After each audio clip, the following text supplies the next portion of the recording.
pessoal, meu nome é Nara, bem-vindos ao meu canal. E no vídeo de hoje eu quero conversar com vocês sobre anotações de livro, né? Como vocês podem ver, eu trouxe alguns exemplos aqui para mostrar como eu faço as minhas anotações.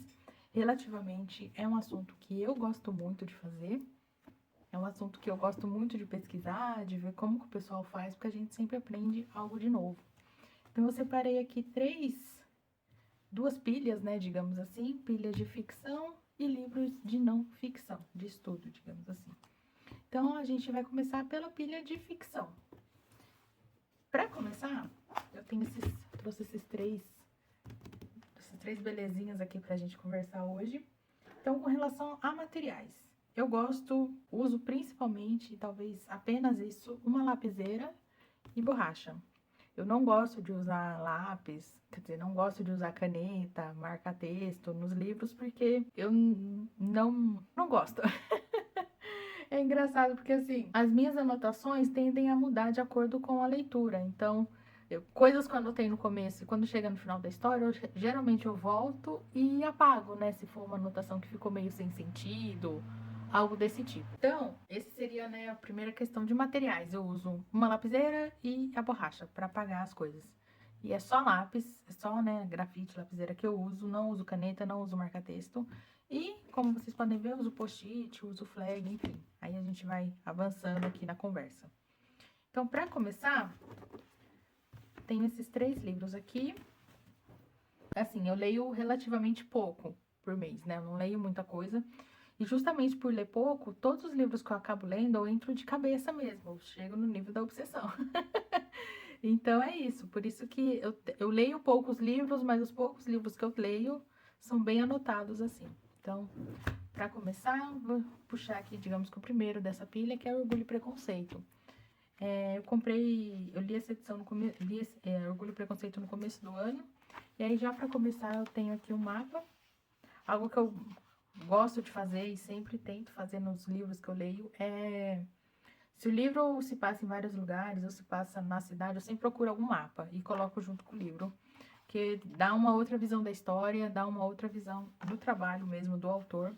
E tudo isso por causa de um livro que eu li, que foi o Atlas do Romance Europeu, do Franco Moretti. Recomendo para todo mundo. Então, aqui como foi o meu sistema, né? E esse sistema acaba seguindo para todos os livros. Eu coloco o post-it, né? Aqui assim. Então, esse post-it, geralmente, algum resumo, né? Do tema principal ali do capítulo, alguma ideia que eu tive, relação com outras leituras também eu acabo fazendo, então entra aqui no post-it.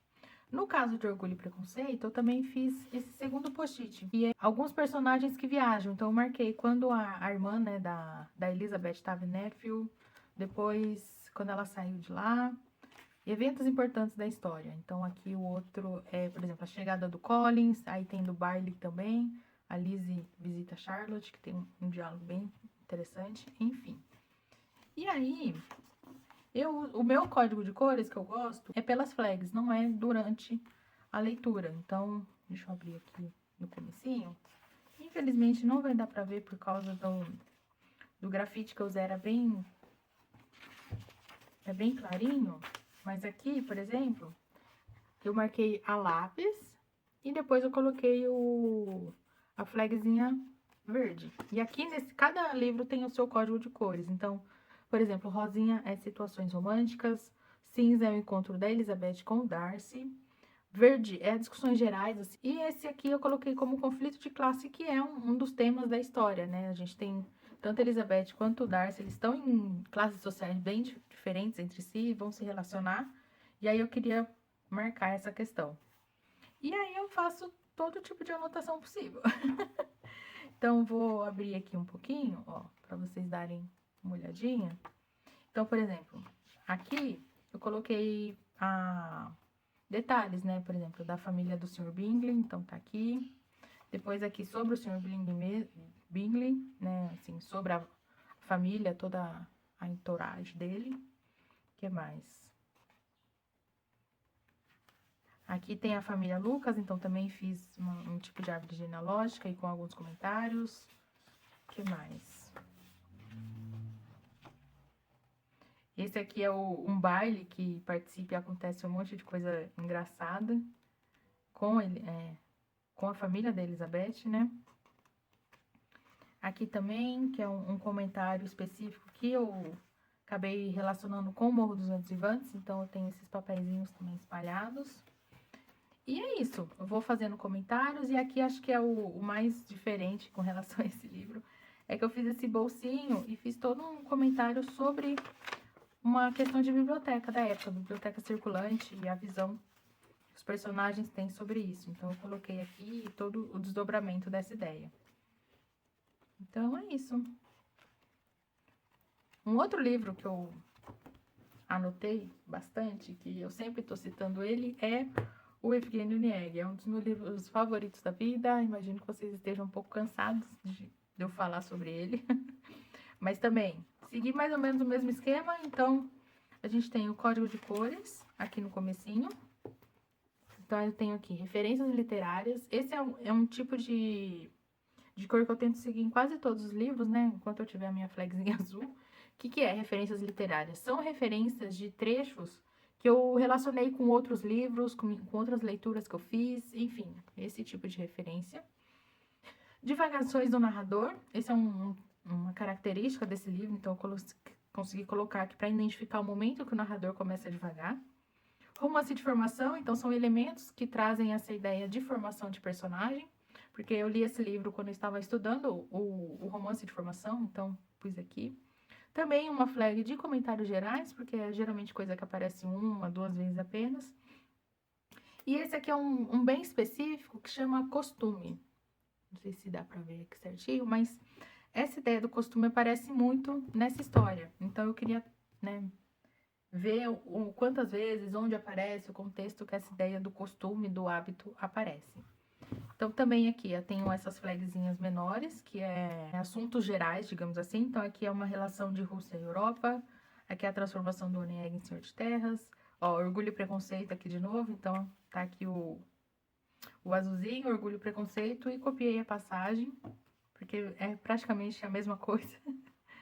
Que mais? Aqui eu coloquei um momento de crítica literária. Também aqui, ó, esse é muito interessante perceber, porque esse aqui foi um comentário posterior que eu fiz, não foi na época que eu li, porque na época que eu li isso aqui eu não tinha lido A Abadia, de Northanger, da Jane Austen. Eu li posteriormente, e aí assim que eu terminei a leitura eu lembrei do Onegin, vim aqui e coloquei esse post-itzinho relacionando essa questão do romance gótico com o capítulo 6, que eu coloquei aqui, quando Caterina e Isabelle conversam sobre livros. Literalmente, assim, é muito engraçado essa conversa das duas, que se relaciona com o Onegin, e fica a minha indicação. É muito engraçado o Abadia, assim, eu dei bastante risada. Depois eu tenho aqui... E aqui é questão da história, né? Algumas partes importantes da história. Então, sonho, cartas que são trocadas, enfim. E aí, uma coisa que eu tenho mania, sei lá, costume de fazer é colocar outros textos juntos. Então, por exemplo, essa citação aqui é de um poema. Então, tá aqui a nota do tradutor, né? O Rubens Figueiredo, que é o tradutor. Então, aqui o verso citado é do poema Primeira Neve. E eu gostei desse verso, eu achei... Faz muito sentido pra história, assim. Foi uma escolha certeira do Pushkin. Então, chama Tem ânsia de viver e pressa de sentir. E aí eu procurei no Google e achei esse poema. Então, tá aqui. Originalmente era a versão em inglês, eu traduzi lá rapidinho. Então, tá aqui, eu coloquei o poema junto e deixo ele aqui junto com o texto. Porque faz sentido com a história, né? Assim, é uma coisa interessante do Pushkin, é que todos os trechos que ele coloca em abertura de capítulo têm relação direta com a história. Então, eu queria colocar e coloquei aqui o poema Primeira Neve. Depois, tem aqui outros comentários, então eu sempre coloco algum post-it, algum papelzinho assim de comentários, então tá aqui. Esse aqui, por exemplo, é um comentário de uma obra específica que é citado aqui. Então, o narrador né, diz que o nosso personagem principal aqui, o Onegin, seria o Childe Harold, alguma coisa assim, que é um personagem do Lord Byron, dessa obra, As Peregrinações de Childe Harold. Então, eu fiz aqui um comentário, um resuminho dos cantos, para eu ter mais ou menos uma ideia, e também questão de tradução. Então, por exemplo, a tradução brasileira feita em 1863 por Francisco José Pinheiro Guimarães. Então tá aqui. E aí eu vou colocando vários papeizinhos. E tudo isso é durante a leitura. Então, geralmente, um livro que eu acabei não pegando aqui, mas quem acompanhou o Instagram um bom tempinho atrás, viu como era minha dinâmica, né? Eu leio durante o dia e vou colocando um monte de papel aqui, rascunho que eu vou encontrando. Depois eu venho e vou revisando essas minhas anotações, passando a limpo, relendo o que eu escrevi para ver se faz sentido. Aqui outro papelzinho também, explicando um assunto específico. Então, aqui é um verso que termina: quem não confiou a um dois de espadas, as riquezas das avós herdadas. Então, primeiro, faz uma relação com a Dama de Espadas, do Pushkin, né? Também uma obra dele que eu já li. E eu coloquei o significado do dois de espada no tarô, porque em outras partes da história o tarô também fica muito presente. E aí ganha um novo significado essa passagem. O que mais? Aqui sobre o romance de formação, um comentário que eu fiz. Aqui também é sobre essa passagem aqui, o significado dessa epígrafe também. E enfim, é isso. Então, tá bem anotadinho. Gosto bastante. E por fim, uma leitura mais recente minha de ficção, que foi o Oblomov, esse livrão aqui. E aqui eu segui mais ou menos a mesma coisa. Então, por exemplo, cada post-itzinho desse é ideia geral. Então, aqui, objetivo da obra em relação ao Oblomov, a importância dos rituais como para criar uma comunidade, diferença geracional a partir das mudanças de histórias contadas na infância, enfim.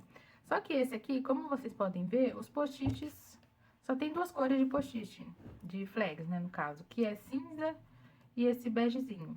Por que eu fiz isso? Porque o Oblomov é um livro que não pediu da minha parte essa questão de cores. Então, durante a leitura, eu acabo decidindo ali tudo que eu quero relacionar, mas enfim. Nesse caso, eu coloquei cada parte para uma cor. Então, o livro 1 ficou cinza, o livro 2 ficou esse marronzinho, o livro 3 ficou cinza de novo, enfim. Não fiz um código de cores como fiz para os outros dois, mas eu escolhi duas cores e foi. Só isso, é mais para marcar mesmo momentos importantes da história. Então, tem post-it no meio também. Aqui também eu faço resuminhos. Então, uma coisa que eu fiz com o Oblomov, por exemplo, foi resumir cada parte, qual a ideia, os principais acontecimentos do livro. Então, aqui também um resuminho. E esses mais diferentões aqui, é um assunto específico, né? Uma palavra específica que chama oblovomismo. Então, todas as vezes que apareceu essa palavra, eu coloquei esse verdinho. Como vocês podem ver, ela apareceu 4 vezes, né? Uma aqui no começo, uma no meio, outra aqui e uma no finalzinho. Bem no finalzinho mesmo, no final do livro é praticamente a última palavra. Enfim, isso foi de ficção. De não ficção, aí já é um pouco mais diferentinho, digamos assim. Não tanto, mas acho que vai dar para entender. Então, eu peguei esses 2 livros, também foram minhas últimas leituras. E, né, um adendo aqui importante, são livros que eu fiz, né? Não foram livros que eu comprei na Amazon, enfim.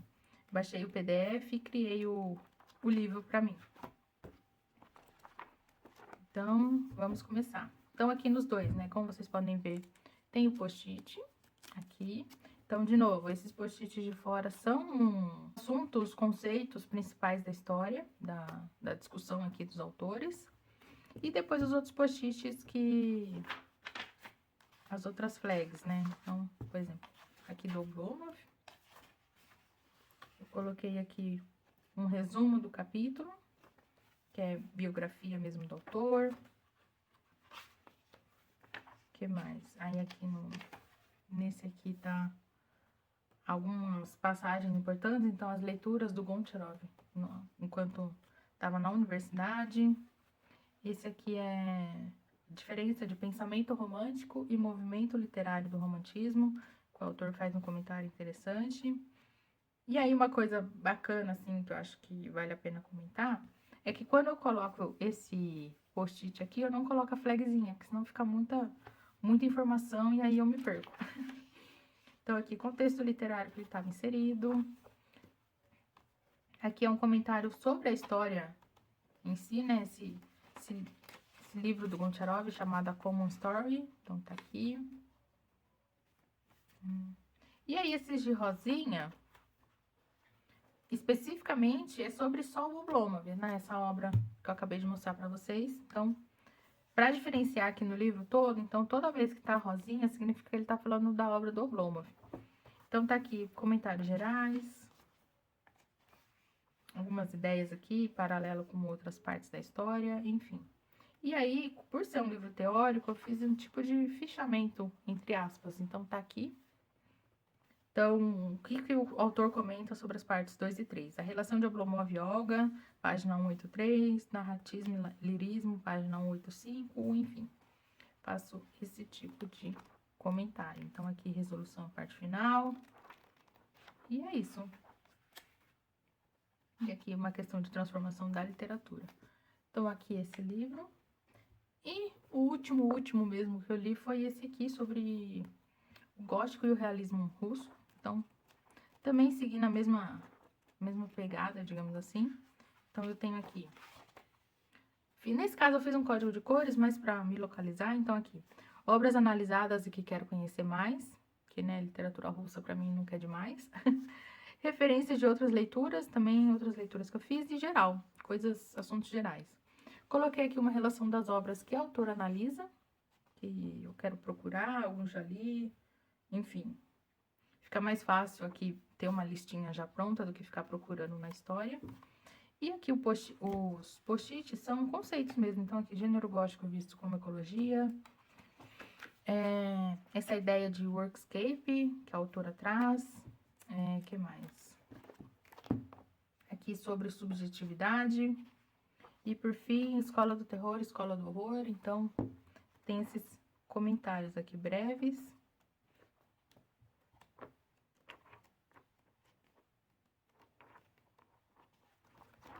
Foi um livro que eu adorei ler, assim, eu brinquei lá falando nos stories do Instagram que foi... Eu adorei cada capítulo, cada parágrafo, porque é tudo coisa nova pra mim, foi. Então, tá aqui. E pra terminar, um livro que eu li, que eu anotei pra caramba, mas eu não coloquei post-it. Como vocês podem ver, ele tá limpinho, digamos assim. Deixa eu tirar aqui rapidinho, pra depois eu comentar sobre esse texto. Então, foi Escritos da Casa Morta, do Dostoiévski. É um livro do Dostoiévski que ele escreveu após o seu período da Sibéria, inclusive é uma espécie de reflexão dele no período que ele ficou preso. E aqui, o que eu fiz foi colocar isso aqui. Então, cada letrinha tem uma questão. Então, D com relação a dinheiro, T de trabalho, P de questão psicológica, F de discussões filosóficas, aí eu separei natureza do trabalho, relação com o dinheiro, classificação dos crimes, H de questões históricas, né, contexto histórico, R e S para questões sociais, referências literárias ficou L, e aqui na questão social também entra diversidade étnica. Então, foi isso. Por que eu fiz isso? Na época eu estava sem post-it. Estava numa crise de abastecimento do post-it e aí eu tive que, né, improvisar. E aí, quando eu acabei a leitura, o post-it já tinha chegado, eu falei, vou deixar assim mesmo, porque já tá tudo marcado, né? Então, não preciso, assim. Então, vou abrir aqui uma parte, então... Aqui tem P, questão psicológica. E aí, eu coloquei essas letrinhas. De novo, um outro Pzinho aqui. O que mais? Passagens que eu gosto, né? Ficam... Tem esse coraçãozinho aqui. Acho que essa passagem é sobre a relação dele com o cachorro. É muito bonitinho. Esse aqui... Aqui também é a questão do trabalho. E algo que eu faço bastante é referenciar as páginas. Então, aqui... Tá aqui. Tarefa versus trabalho, esse CF seria o meu conforme, página 66. Então, eu tô na página 129 e tô citando a página 66. Então, se eu for lá na página 66, eu referencio aqui, ó. Tarefa diferente de trabalho, ver página 129, e aqui tem mais, 53 e 48. Então, se eu for na página 53, tá aqui. Sobre trabalho... Conferir página, né, conforme página 48. E aí, se eu for na 48, tá aqui o trecho, o T de trabalho e aqui 53, 66 e 129. Isso eu faço muito, fiz principalmente, acho que quando eu li Drácula, porque, né, como é um romance de suspense, enfim, acaba relacionando as páginas. Então, foi isso. Esse não tem muitos papeizinhos, mas tá aqui. Aqui, junto com esse livro, tava esse artigo aqui. Então, o Escritos da Casa Morta, do Dostoiévski, ele, tipo, que inaugurou um tipo de literatura na Rússia, que é esse relato de prisão. O tipo de, né, de relato de prisão. Então, a Katorga Alaguer, a prosa de prisão russa no século 19 e 20. Então, o autor, a Yulia, ela faz, né, vários comentários aqui sobre esse tipo de prosa e vai citando várias obras. Então, por exemplo, tem o Escritos da Casa Morta, tem a do Chekhov em Sakhalina, enfim, tá tudo aqui. Eu deixo junto, né, porque é uma leitura que eu fiz por causa dos escritos, e é isso. Esse vídeo já tá bem grandinho. Se vocês quiserem ver mais vídeos desse tipo, né, de anotação, como eu anoto, o processo, enfim, vamos conversar nos comentários que eu posso fazer uma parte 2 com outros livros anotados. Então, está aqui. Tenho mais alguns aqui que foram conversei bem com eles. A gente se vê no próximo vídeo e obrigada por assistir.